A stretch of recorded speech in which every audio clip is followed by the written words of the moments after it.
Sometimes passing the base game, we watch a young girl, not too far away from looking like Gregory, enters the Mega Pizza Blights. The area is run down and lost in ruins. She calls out for her missing friend. However, she finds no response. This is how the FNAF Ruin DLC begins. I'm going to be tackling this DLC differently than how I do for most games. As this game is still very new, I do have a lot more I want to say about this DLC as a FNAF fan. In the DLC, we play as Cassie, a friend of Gregory who's never been mentioned in either book nor game till Ruin came out. Although I will admit, most of you watching don't really know many of my friends as I bring them up. So this isn't really an issue, it's just something to keep in mind. We start our adventure at the entrance of the Pizza Plex. The place is in ruins. Hey, wait a minute! How did the Pizza Plex get like this if we know Gregory is still a child? Unless Gregbot is true, and it better fucking not be. We learn that the Pizza Place was lost to an earthquake. A likely story. After seeing just how the game will handle the atmosphere and horror, we find a Roxy talkie. How the heck it ended up here, I've still got no idea even after playing through the whole game. But we pick it up and hear the voice of Gregory. Notice how it's all new voice lines that Greg never said in the base game. This will be important later. With the Roxy talkie, we have our new mission. Free definitely Gregory from his prison under the sinkhole that was only important in one ending. Now of course if we had Freddy we could just teleport over there, but the elevator seems to not be working, so we'll just take this ladder up and...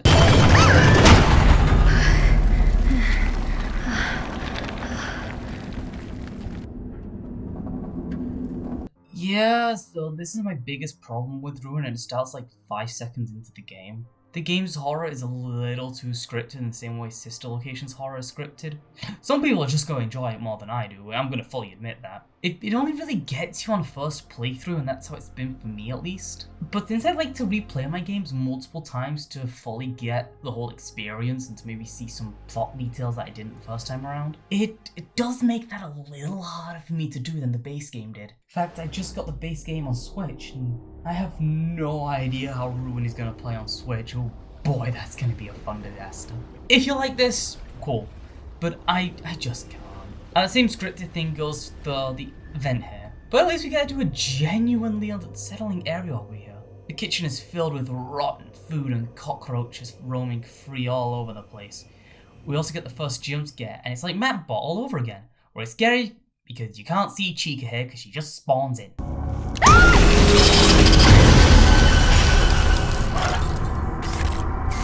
Chica? What happened to you? You look awful. Gotta say, I love this redesign of Chica. The melted cheese running down her face, holding her mouth to it. And being here in the kitchen feels perfect because she is such a big eater. And if we're acting like the basement area doesn't exist, then it makes complete sense that she's been here.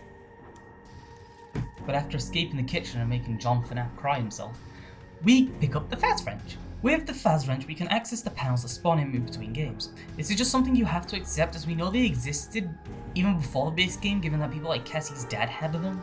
And given the state of the bots, it's clear no attempts were made to fix them after the base game. It's just kinda something you have to accept. But heading down, we spot the damn Tangle. You see, this is important because Tangle caused all this destruction to happen.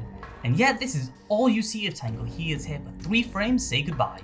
Eventually, we hit the sewers and find it's a mess down here with even the help wanted plushies lost to the sewers and piles of staff bots just piled up. With no possible way through, we gotta go take this pipe.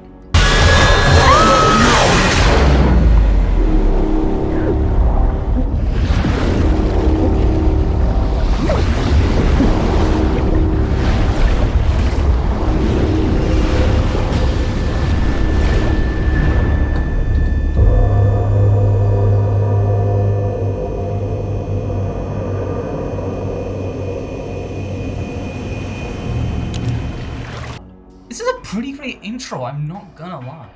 But it does show some of the flaws of this game immediately, which I do think is a good thing. Better to set expectations early as you can show the player what they're in for, unlike Security Breach, where the first act of the game is actually decently well put together and has some real tense moments, and then falls apart the moment daycare is over. Waking up, Cassie finds herself in the destroyed remains of Monty Golf. The area is so much more linear, with the rubble and destroyed structures making a single linear path. Along that path we get Mattbot jump scared! Except for it's not Mattbot, it's Maskbot. Given this weird mask that makes no sense here. It looks like Vanny's mask, but it isn't the one that was on her face in the base game. Don't worry, we can get into that later. But for now we put the mask on and the whole world changes around us. As we get introduced to Helpy, with an eye instead of a Y. Why? I don't know, it's cute. Get over it. We also get an eye implant that I'm sure won't be important later and be, the leading cause for why somebody would want to, I don't know, like kill off Cassie or anything. With this mask we're able to break the laws of physics and lots of physical objects. How? I don't know. But I've heard the argument that the objects aren't physical, they're all digital. Oh, but I have a hard time believing this because you can see the crate before you put on the mask. So at least this crate here isn't some digital thing that you can only get through with the mask on. It's just kind of weird you break the laws of physics. I mean, sure, why the hell no? FNAF has been going more and more on the sci-fi route since arguably FNAF 4, so I'm on board with it. And it does make for a more interesting gameplay than running past robots at 1,000,000 miles an hour, even if that was really fun. I guess we should also talk about the gameplay changes that Ruin made to the base game. Cassie is way slower than Gregory is. Now this would make chases more tense, but out of all the chases in the game, only one of them gets really tense thanks to the low running speed. But we can wait for later. For now, we should see how they improved upon the camera system. For being such a massive focus of the game's marketing, the cameras don't play that big of a part of the game. But it is improved upon from the base game as the cameras are stuck in one spot, and the main mechanics of them are using Cassie's voice that has been mimicked by Helpy to get the animatronics to run away from us, and fixing anomalies causing them to vanish from the network. And how? I don't fucking know. Now, we tell Ruin Monty to run that away unless you just run through it because you don't actually have to tell him to go anywhere. And we play a rousing game of golf. Yeah, so in the base game there was this Monty Golf minigame, but it only had 9 holes. But the other 9 holes were discovered, with only one of them being really unfinished. So they waited until Ruin to slap them into the base game with some AR artifacts. It wasn't the only minigame in the base game without a real purpose, but at least this one wasn't ignored like BB's Airworld was for the most part. Because what the hell was that game? After a quick game of mini-golf, we continue on our way and get another scripted multi-segment before coming across a door that requires a security node to be shut down to open up. But Grace says something interesting around this time. For help! Gregory! Gregory! I can hear you! If you can hear me, turn off all security! Turn it all off! Cassie ignores this Hawaiian-sized red flag, and we get introduced to the main progression blockers of the game, the security nodes. You first have to hunt down the child node, which can be anything from a sign to a moldy pizza. Then you go over to the parent node shaped like a glitchy rabbit. And use your Faz wrench to play a game of Floor from the App Store, to shut it down before we continue. For what it is, it works well enough, but it does get repetitive fast as we continue on. But this time when we try to shut it down, we get Chad Glitch Chap jump scared. This is Mexus, and it spawns in animatronics to hunt you down if he manages to grab you. This fun again is usually covered by a quick cutscene, or the game not want to see where they spawn them in. It's a unique way of handling the threats as it makes sure you don't stay in AR mode for too long, but it can make puzzle solving actively work and make you have to just stand around for a few seconds until he despawns, before being able to put the mask back on. Anyways, we shut down another node and try to walk out before Monty tries to grab her onto us.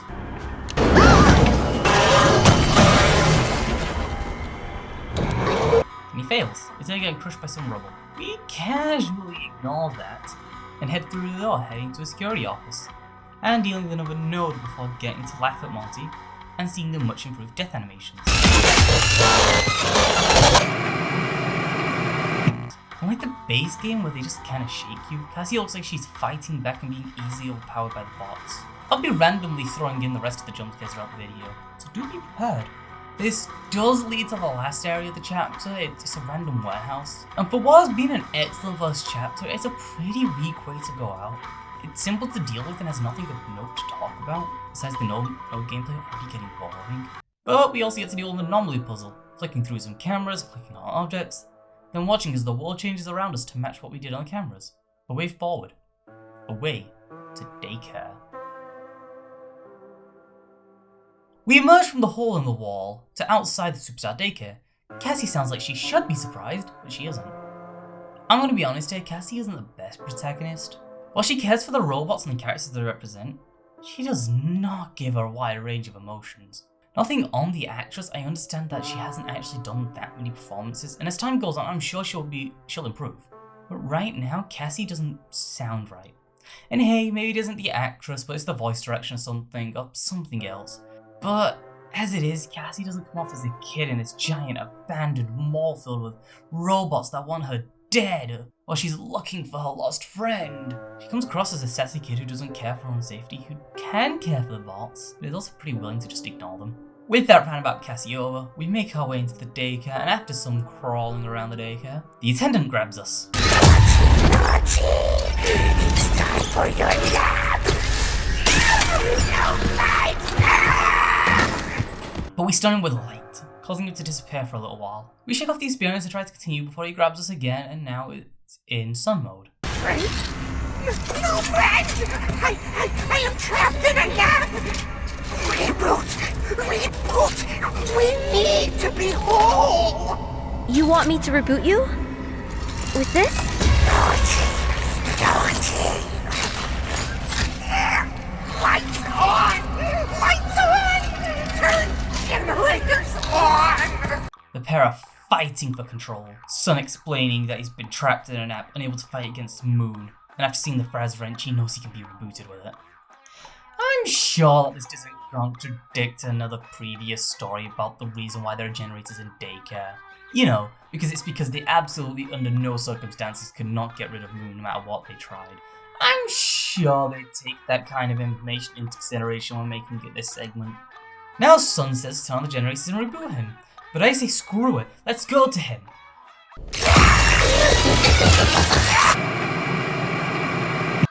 Okay, fine, I'll turn on one generator.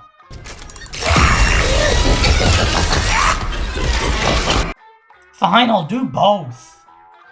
So, if you don't know, the daycare section is a section almost everybody unanimously agrees upon was a highlight of the base game, and I fully agree with them. While it's less threatening on a second playthrough, it's still tense as Moon could be on your ass if you're not careful.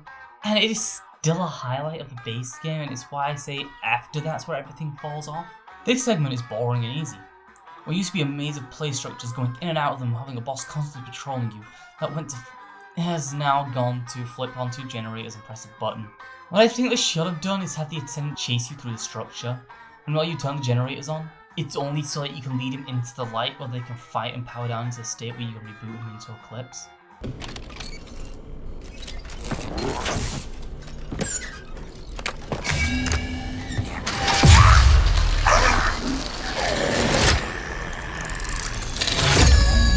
Happy birthday! Warning, warning! Child in danger! Safety mode active.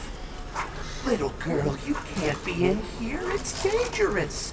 I need to clean up before we can open in the morning. Oh, this place will be flooded with kids. Come back soon and have a fazerific day. Yeah, so this is definitely a fan servicey thing. And that's not bad at all. Being that the base game was so rushed and its story was all over the place, almost nobody got any kind of closure to those stories. And since we never shattered Moon like we did the other animatronics, the daycare attendant just kind of showed up a few times after the daycare with no real purpose. So I'm glad we could give him some closure and let the story of Sun and Moon end with some kind of unification. It feels great and gives me hope that the other bots will also get the same structure.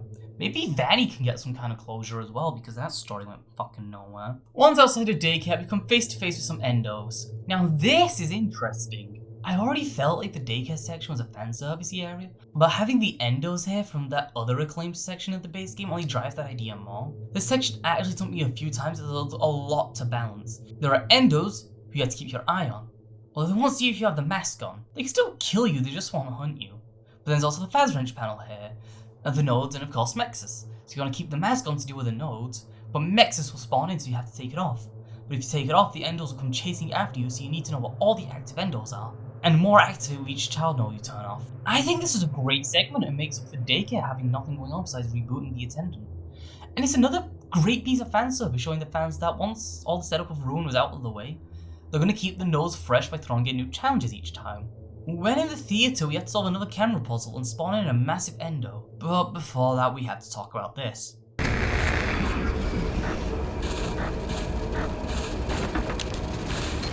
It's Gregory! Hey! She's wearing my mask! Why even bring this up? Well, it's simple. Cassie calls out that Vanny's mask is her mask. This is where the discussion should end, but some fans don't seem to get that is literally telling us the Vanny mask is the Vanny mask from the base game, and that it's linked to the virtual augmented neural network integration. You know, that Vanny network. It is the same mask. This is a simple case, it's an asset flip because it was easier and faster to take the help wanted model and slightly modify it, rather than try and figure out how to make a mask separate from Vanny's model when it's a full bodysuit. I swear, this reminds me of when Freddy said, I think her name is Vanny? Vanny. It is very similar to Vanessa. And also Bunny. That cannot be a coincidence. and people thought it was too on the nose to be the truth, when it was just the game telling you the answer and asking you to put the pieces together. Vanny is Vanessa. The Vanny mask is Vanny's mask. It's just an asset flip, which is perfectly acceptable for a free DLC. Some things were going to end up as asset flips, and that's just to be expected when Steel aren't making any money off this DLC. And are also making Help Wanted 2 at the same damn time. Sorry that turned into a rant, there's going to be a few more of those, so get excited. I'm just consistently annoyed when people miss the game is literally telling us because it's not Scott would do, when Scott isn't the only guy working on these things anymore. Sorry, let's get back to the game. If you go off the main path, you can find the daycare attendance room that had to Freddy warp into in the base game. Oops. But in here we see that the AR world is it just turns this ruined room back into the one in the base game. Other than the roof displaying the old version of Eclipse. You know, the one being that was almost definitely bad and definitely not how the final Eclipse turned out. You can kind of tell that they're just showing fans, yeah, we know what's going on, and that's great, honestly. It really does seem they have learned from their past mistakes. Let's hope they keep this up. With the giant endo spawned, we can commit a little bit of ball, and just in time for Mexus to try and catch us. We slide down into another vent and teleport a few meters into the air, only to land on the Monty Golf Gator Ride. Landing perfectly in one of the carts of the Dark Ride will learn the origins of Monty. He was just a small gator boy who started a one-man band playing a cardboard bass, but eventually his skills would be caught onto by Glamrock Bonnie, who decided around this time he wanted to retire. He had been playing these same songs since possibly the 70s, and it was time for him to move on. So he handed his bass over to Monty, and he left, leaving the Mega Pizzaplex for bigger and better things. Now, I literally said in the last segment, when the game tells you things, you should take it as it is. But this ride was made by Fazbear Entertainment to explain where Bonnie went. You know, just how like the explanation of the games all being games was fucking weird and Help Wanted. I still don't know what that even meant, because we know it's the whole thing, I'm not getting into it. Through the base game, we see that Monty was meant to be chill and cool in his marketing. But in the game, he was anything but, and he seemed to be an angry mess before Glitchtrap even entered the Pizzaplex, as he'd been stated to busting down gates and avoiding shows before we even get there. And I wouldn't doubt he had been avoiding shows long before he got his claws as it's above Gator Golf. You know, the very same catwalks we've just been shot onto. All this cover up by Fazbear Entertainment has been to think more than anything he was the one who did it. A little bit of reverse psychology, if you will. Why spend so long on this 30-second segment of the whole chapter? Because this chapter is otherwise actually pretty boring. Heck, halfway through we get rid of the only person who could have put a timer on things, making sure to keep you moving. Plus this place is a maze with no defining features. And all it does is introduce the idea of teleportation, a collectible that shows that Greg made up most of the base game endings, and a Monty shrine keeping Monty's legs. Keep this in mind, this will be on the test. Once having started the gondola back up, we head behind the scenes of the dark ride, and it's interesting. And we've only got one way to go, and it's up. Okay, so I'm gonna just talk about this real quick. So going from the daycare theater, which is just about where the basement is in the base game, to the Monty dark ride makes no fucking sense. If anything, the theater is at least on the same level where Monty Golf is. So I don't know how the hell they pulled this off. I guess the mask was teleporting us way beforehand? So let's go up and see what we find. Eventually, we find ourselves in a room filled with conveyor belts and furnaces. We reactivate 3 different fast wrench stations, and Chica is pulled along. How did she get here after we saw her power down in the kitchen? Stop asking questions, you're ruining these moments. Mexis also manages to kick us out of the network, which introduces these inhibitors that can either keep you trapped in or out of the network. This leads to fun node puzzles, as there's now this added element of trying to figure out where the inhibitor is before you can even get started. But we'll see how that ends up working out in the long run. Now with Chica having been dragged along a conveyor belt, we follow close behind in a different belt, and we watch as she gets flung down and Mr. Cupcake sends us flying down into the chasm below. We watch as Chica's being just electrocuted just over and over again, shock after shock. And then as we move on to the cameras, she breaks through.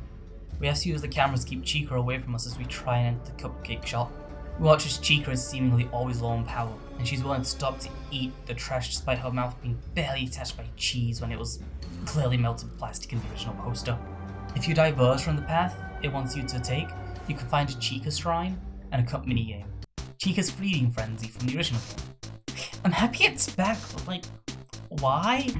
Hell, when you beat it, you get Chica's beak, something I did not manage to do because it's actually really hard. I didn't have the time to do this. This is taking me long enough as it is. Did you know I started writing the script when the game came out? But it does make me question the Monty Shrine area.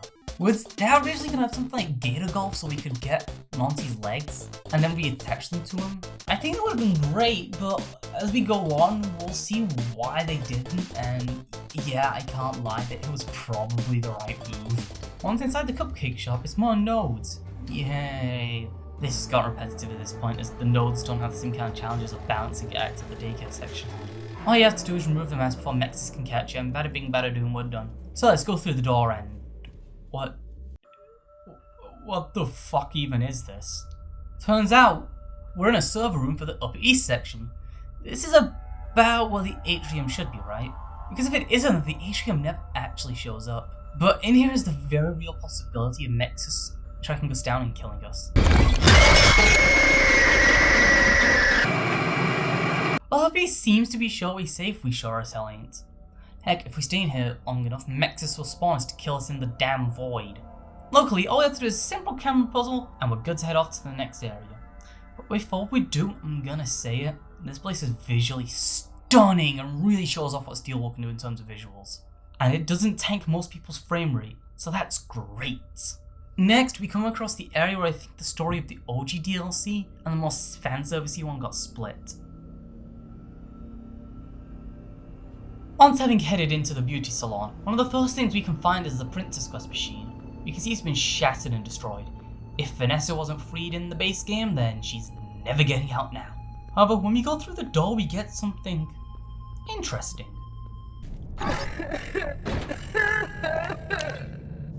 You're not trying hard enough. Poor Roxy. Huh? Who's there? You can't hide from me.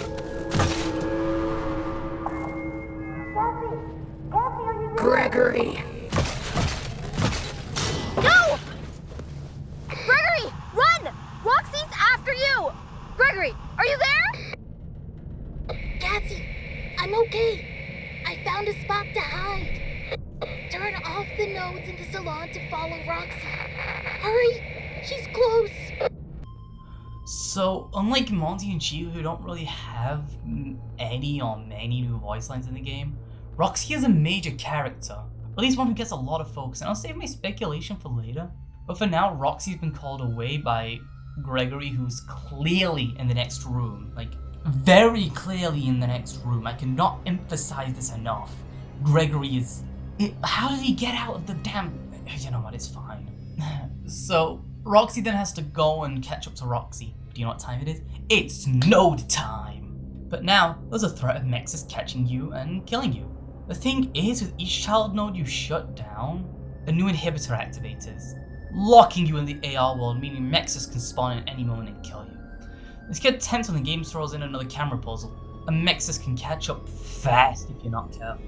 I'd say this is probably the best node puzzle since Daycare, because there's a reason you have to move fast and be scared of turning the corner, while also planning out your moves the best you can with the limited things you've got.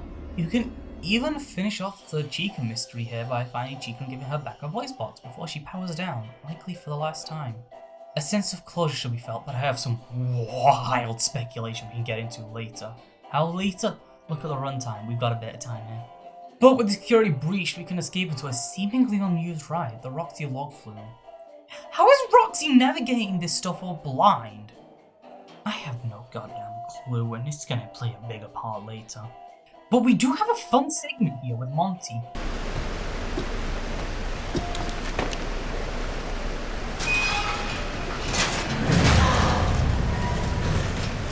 Monty?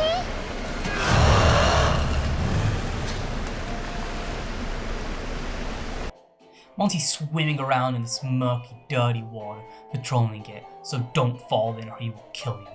Or do, he won't really ever be a threat here as his AI is pretty frickin' dumb. But hey, at least we kill Monty for good. I'm not even joking, he just dies here.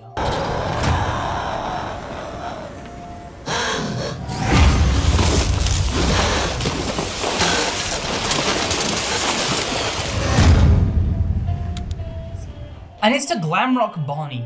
Now that is irony. Another good piece of evidence to Monty having killed Bonnie, because Bonnie kills Monty back. Now, I do like this section, but since we get to explore a attraction that was taken down, why not use one of these attractions from Tales since they are meant to be in the same continuity?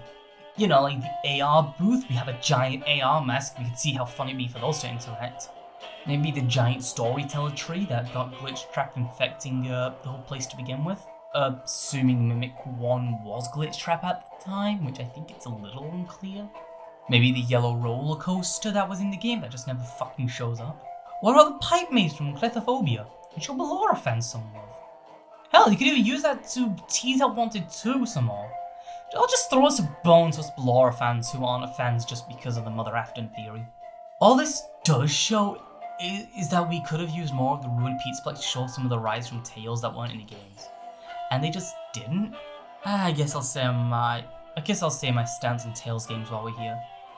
Tales games is probably canon, but just handled fucking miserably. Steel and Scholastic likely had to talk to each other through Scott. And we know from my last video, Scott will hide information for seemingly no other reason than just to hide leaks. Will there be any Easter eggs in Security Breach? It's funny, we have, so we got, you know, because of the deep lore and because of the history, there's a whole bunch of stuff that we were able to do that was a lot of fun. Yeah. I don't know, do you want to talk about some of the stuff that we got, J-Top, or you want me to? Oh, you go for it. So the as we're building the game, I get an email from Scott, and he says, "Hey, put this stuff in the game," and I look at it all, I examine it as a producer would do, and I say, I have no idea what any of this means. And he goes, "Yeah, put it in the game." So let's continue on now, shall we? Managing to get to the raceway first, we find ourselves talking to Greg, trying to contact him, trying to talk to him. We don't get a signal. But as we continue, shelves start to fall. Staffbot's head fall apart, and we have to keep pushing forward. In the distance, we can hear Roxy looking for Gregory because his voice came from outside the salon, meaning Greg has to be around instead of in. So instead of wondering how Gregory managed to get out of the sinkhole, Cassie doesn't care. Oh, Roxy literally bites of 83 us.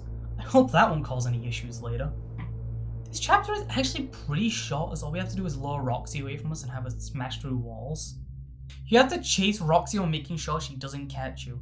Now that is interesting and keeps the idea fresh. And it's a pretty short chapter too, with no nodes. Hallelujah.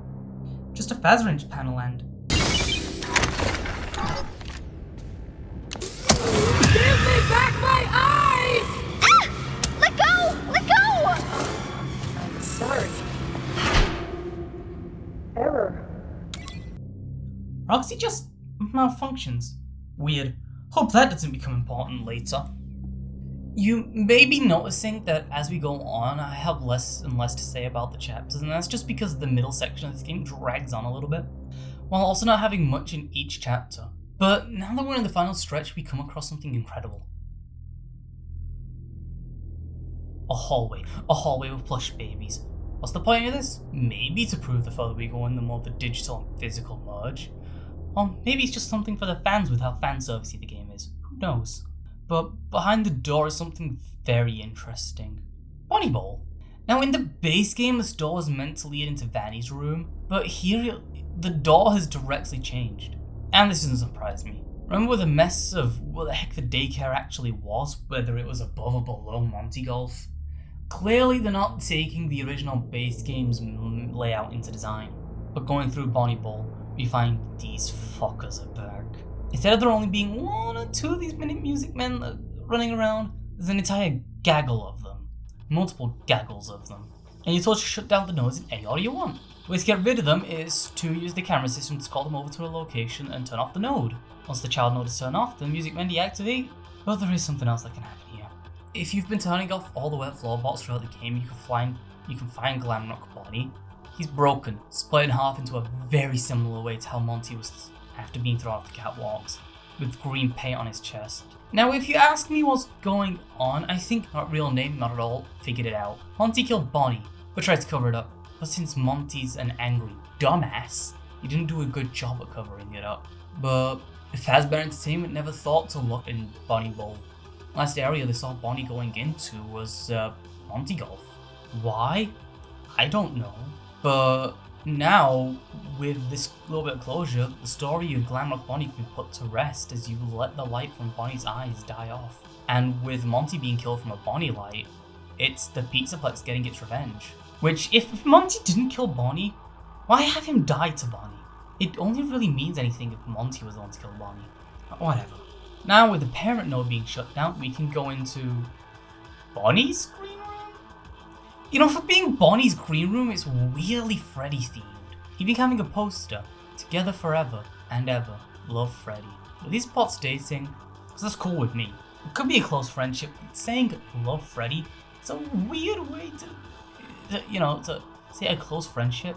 I wonder what's behind it. I'm sure it isn't something that can be trapped in a loop.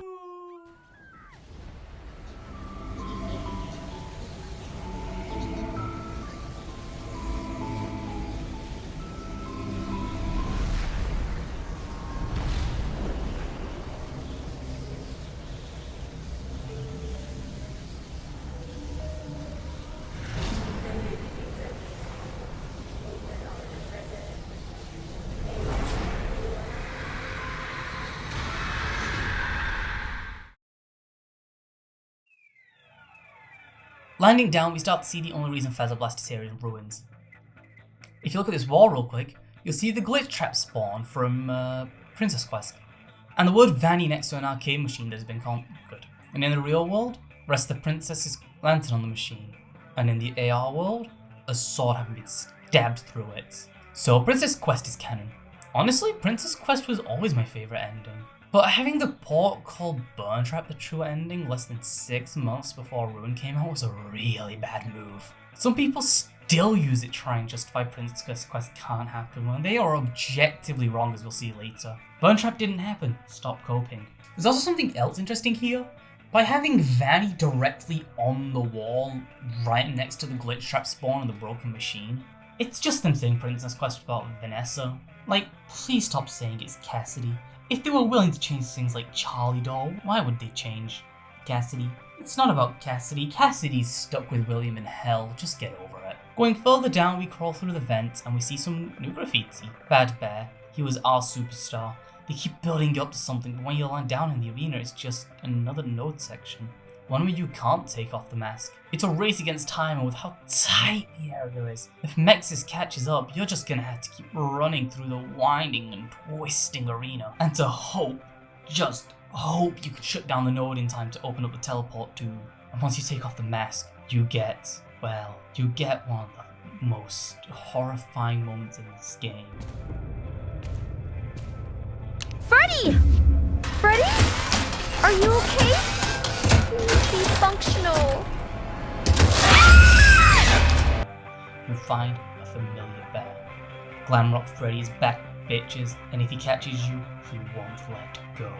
But I guess instead of being able to enjoy the only actual tents in the game, we have to deal with the facts of this prototype. I really don't think prototype is saying this is a different Freddy.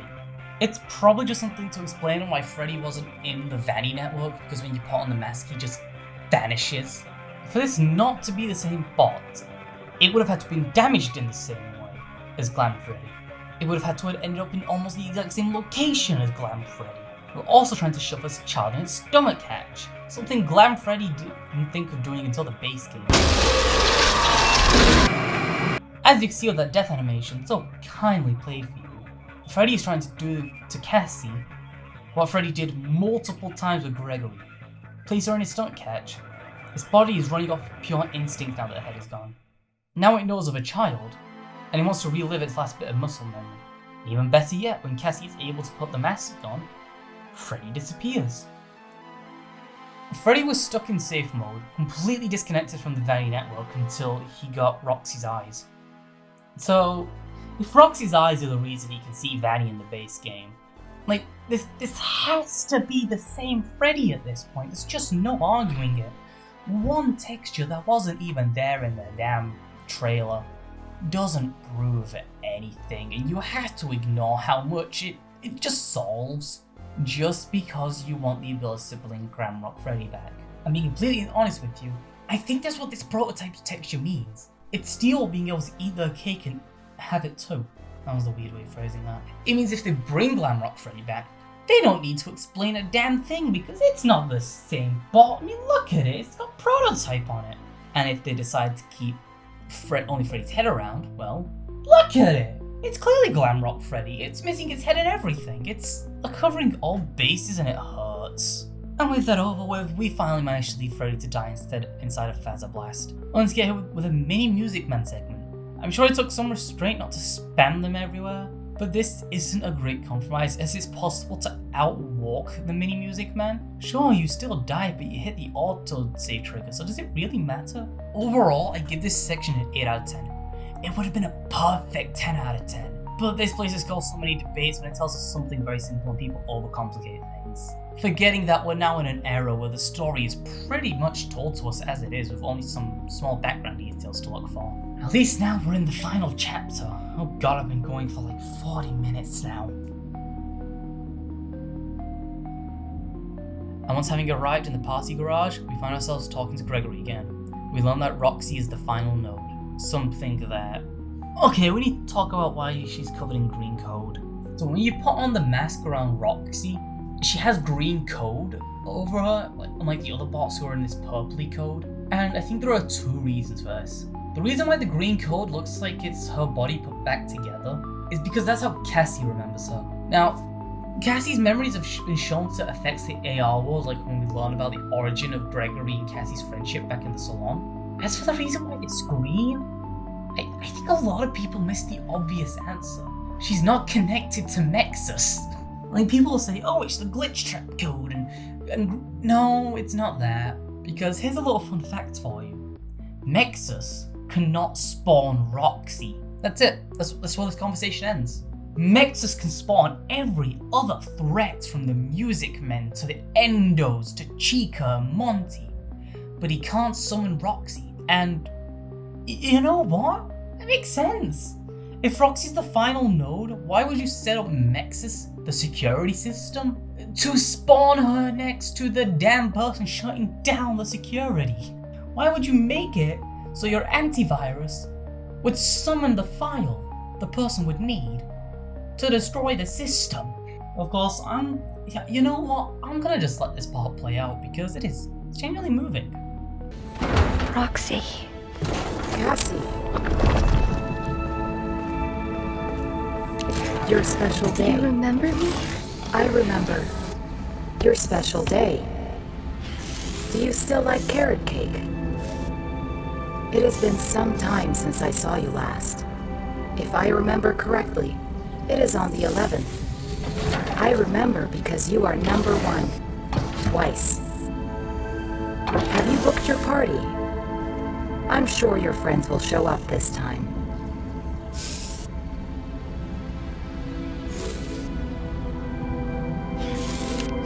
Cassie? What are you doing?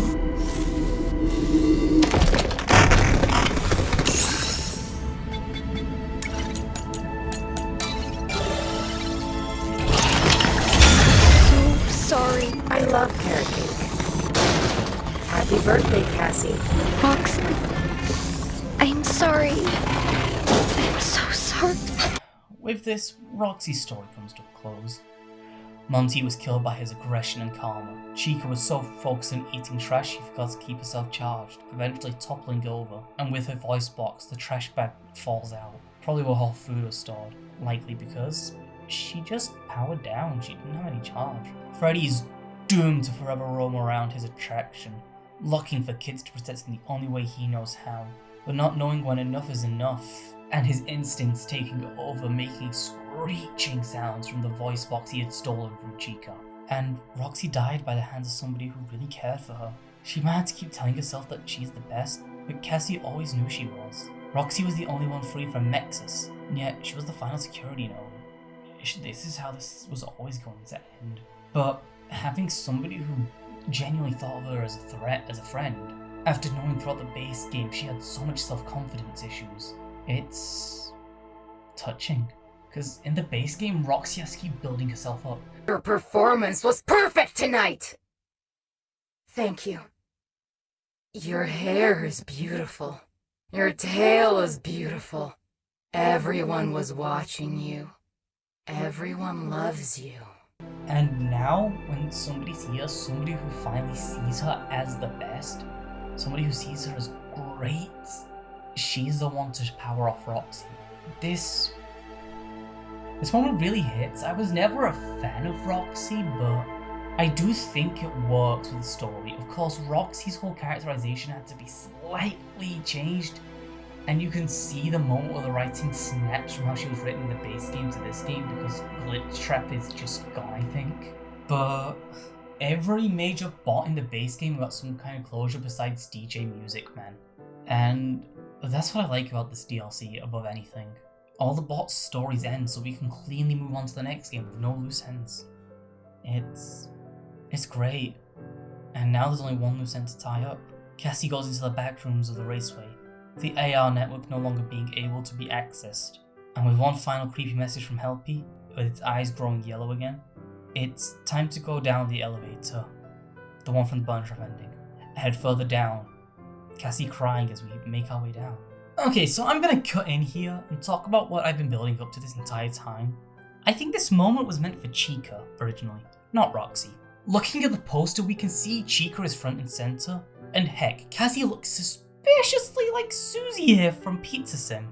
I also think the Burn Trap ending was meant to be the original ending they were going to follow up from, given that the Pizzaplex looked a little bit more burnt than it does in Final Game, and Chica's melted plastic instead of cheese holding her face up. Not to mention good old glowy eyes there, probably being what would have happened. But, I mean, I'm glad they changed it from Burn Trap. Burn Trap wasn't a satisfying ending.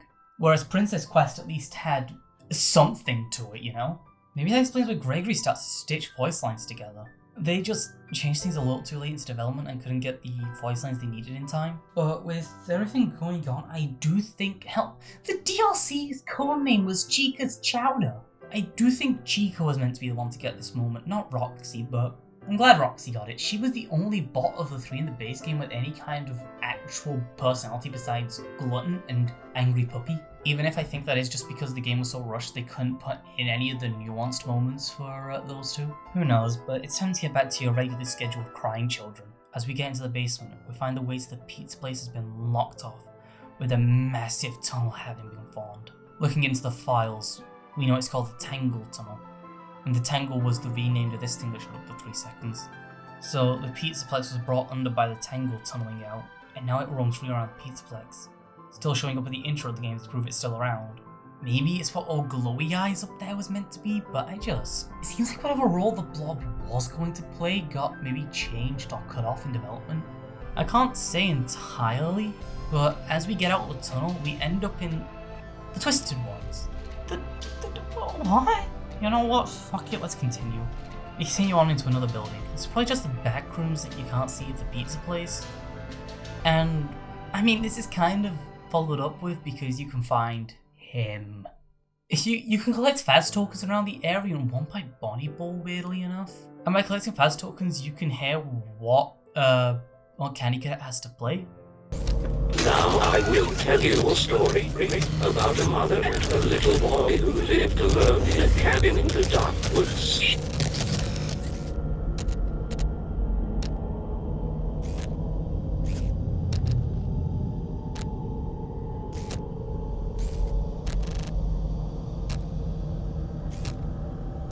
There was a monster in the woods, but the mother caught it and kept it locked in the basement. The monster always made scary noises at night, but the mother would tell the boy not to worry because it could never get out. Then she would sing the boy a lullaby to sleep. One day, the monster stopped growling and instead listened and learned the lullaby. The next day when Mother went out to find food, the monster sang the lullaby from the basement. The little boy heard the lullaby and opened the door. What do I think this is about? Probably whatever grabbed Gregory. I sure hope we get some actual explanation for what the hell's going on down there. And it isn't just some 2-minute chase scene. As we continue down, we see the Burn Trap boss fight room, completely unaffected because it didn't happen. Continuing on, we find the page showing that Burn Trap just isn't canon. As we enter into a door, we continue further down. We manage to get into a wooden room. Managing to put the AR mask back on despite not being in the network somehow is whatever. We shut down Nexus, getting him pulled back into the box of which he spawned. Now, concrete is the only thing standing between us and Gregory. We break it down and we get to find out what has been going on. Gregory! Gregory! You okay?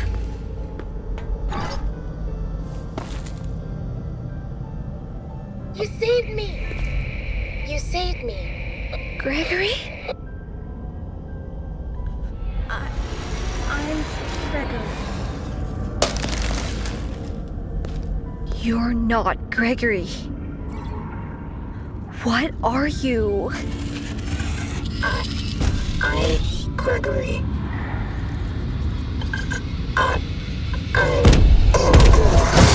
Got me! Get out of here! Run!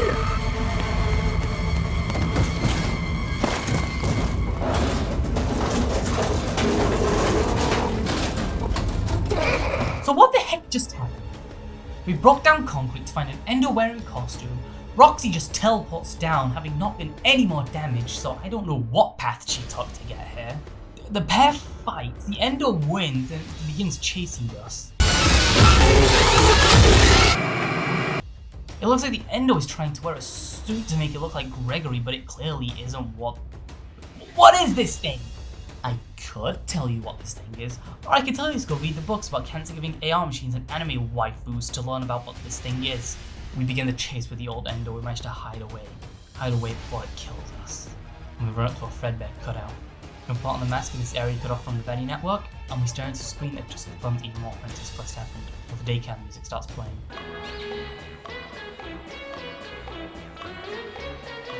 You already know what this is. They did the multiple endings thing again. So let's do this over again. We get chased by this thing and keep running away. The definitely real Gregory starts giving us directions of which way to run. We run and find ourselves at a series of doors. We run through them and manage to press a button. having the scooper come down and kill the old Endo? What the heck was this thing all game? Gregory and his friend was down here to lock this thing up because they couldn't kill it. Why have the scooper here? All this does is proof that this shouldn't be a problem. I get this probably isn't the official ending, but by having the scooper here, all it does is show that this Endo shouldn't be a problem. Hell, ruin shouldn't have even happened. Because whether or not you activate this ending, this place still exists. Of course, it isn't the canon ending, as far as we know. This is just another ending that you get by going on specific cameras throughout the game and opening up the door. The final ending I'm going to talk about is here to unanimously agreed to be the canon ending. So let's re-show it. I'm Gregory. You're not Gregory. What are you? Let me get a real close look real quick. Let's just end this. Cassie follows the very real Gregory and gets to an elevator. And then...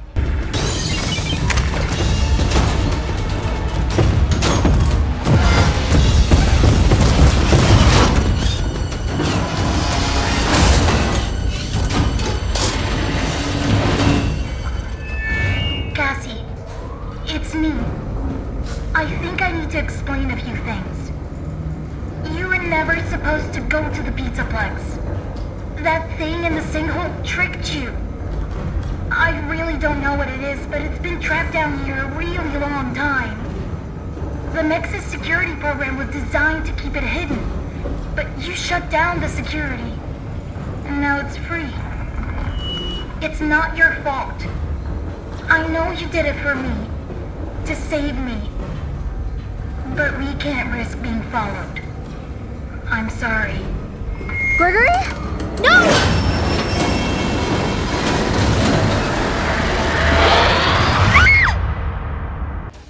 Gregory kills Cassie. Now whether this is or isn't Gregory isn't something I really want to get into, but I'm going to anyway because I know you all love it when I do that. I think this is the real Gregory. Number one, the files do say this voice line is coming from the real Gregory. But as far as I know, they also call Eclipse Bonnie, so I wouldn't take them as gospel. There's also the fact that Cassie has that eye implant, and this thing was clearly affecting that eye implant. And we see in the base game, Gregory is absolutely willing to kill anybody, friend or foe, if it means his own survival. And right now, he and his friends are really the only people who know this thing and care enough to stop it. So if this is Gregory, then it's still in character. But there's still one last tease now the game is over. Cassie. Cassie. When I started writing this review, I genuinely thought I'd be ripping into it, but after replaying it, I'd say my feelings are more mixed. The gameplay is fine, and in some areas like Daycare or Fazer Blast really shines. But I don't know if I'd say node hunting is better than the endless fetch quests. Like, sure, with node hunting you are stuck in one section, but I think something that needs to be considered as well is just that, well, essentially the nodes are fetch quests. The game is pretty scripted and that makes repeat playthroughs for me pretty hard, but I still enjoyed what I was playing, most of the time. Most of the characters get something resembling closure, other than Roxy who learns how to hack into the base game to teleport down to fight the old Endo. I'm gonna quickly talk about that because I don't think I've talked about it enough. So the moment the Endo is revealed kills me a little. So Roxy manages to teleport down when we know we shot her off. Maybe she rebooted, fine, whatever. But we know she wasn't following Cassie, as there's no indication she was. Not to mention she just teleports down not being any more damaged. So how a blind robot managed to navigate herself through the countless drops and very tight corridors, I've got no clue. I mean, did you see the way we got into this wooden room? There's no way that Roxy would have been able to get in there on her own. And while this game is great at tying up a lot of loose ends from the base game, which was, like, rushed, Roxy's thing here it really does sour my mood on the game, because I genuinely think the ending Roxy got was great. Being shut down by basically the only person I've ever seen who would really call her the best. Because throughout the base game, even some of this game, Roxy's dealing with her self-struggle issues, I am the best and all that. And in this DLC, she finally gets somebody who does call her the best, and that person has to shut her down. But then Roxy teleports. I'm never gonna get over that. How the hell did she teleport down there? This is definitely gonna be my longest game review. Because with the Sonic ones, they were bloated out by music, but I don't really have much to say on the music here. I mean, the base game had some bangers like the daycare theme, but in Ruin, a lot of it is either distorted versions of ones from the base game, or more atmospheric. Except from the scene where you kill Roxy, that shit. But I do feel it was needed. And this is the first time I've had mixed feelings on a FNAF game since the sister location. I'd love to get around to Help Wanted 2 when it comes out, but unless I can afford a PSVR 2 by then, it's not happening. Thanks for letting me ramble on and on. I hope I was able to make my opinions a little more crystal clear. Goodbye, thank you for watching, and I guess next time we're dealing with Sonic Frontiers. Update 3 is coming out, so that'll be fun. See you then. Take care. Bye!